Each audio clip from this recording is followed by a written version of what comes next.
Obviously, we had different failure points of the aluminum rim and the carbon rim.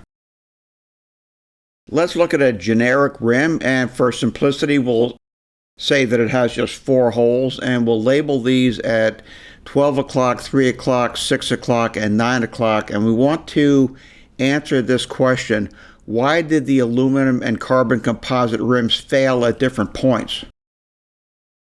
And we will try to do that by looking at the rim when it's under compression from a load from above, and look at different places on the rim and see where it is under compression and where it's under tension.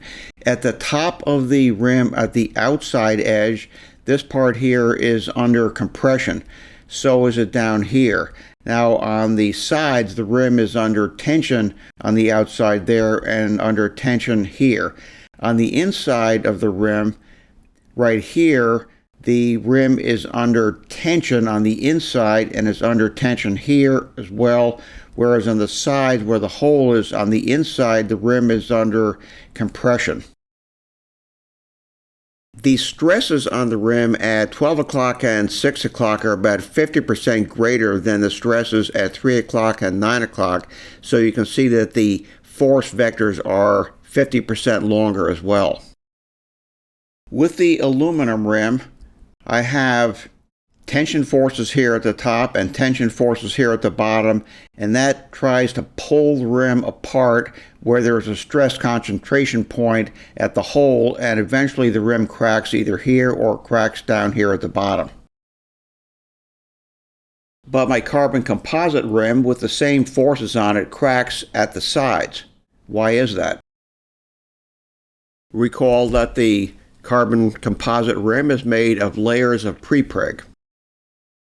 You saw earlier in the chapter on carbon composites that the composition of a typical prepreg might be 33% resin and 66% carbon fiber. So let's go back to our prepreg. Here is a polyacrylonitrile or PAN fiber, which is strong in tension but weak in compression. You can think of it this way: I can pull on a rope, but I can't push on a rope. The resin, on the other hand, is weak in tension but strong, or stronger anyway, under compression. So when I combine the two, I get the prepreg, which is strong in tension and stronger in compression than just the fiber by itself. So my weak points in this rim are probably going to be where the compressive forces are high, and we found that my crack occurs here. Well, I do have high compressive forces there. I have high compressive forces up here as well, but there's no hole up there. So the stress concentration is down here where the hole is, where the compressive forces are large, and the rim cracks at that point. But now let's take that rim on the left and build it up into a wheel. There is the line that represents the thickness of the spoke bed. Those are the nipples, and here are the spokes and the hub. My rim on the right, under a diametrical compression, failed at 2535 newtons, which is 570 pounds.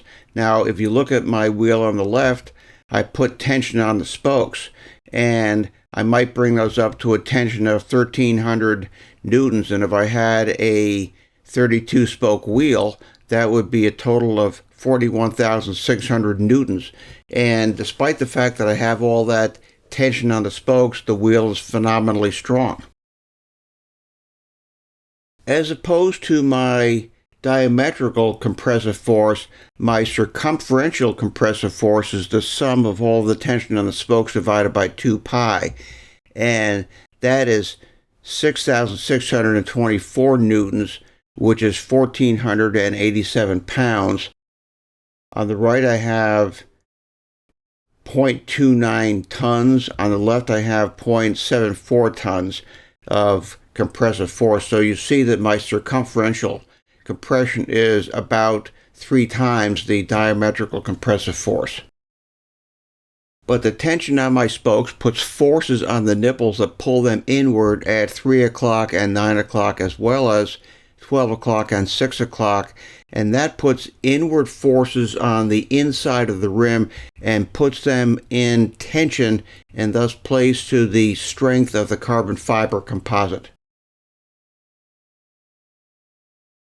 In the following few chapters, we will look carefully at some compressions of built-up wheels as well as more diametrical compressions, and I will bring it all to a conclusion with some interesting overall observations, summary conclusions, and things learned.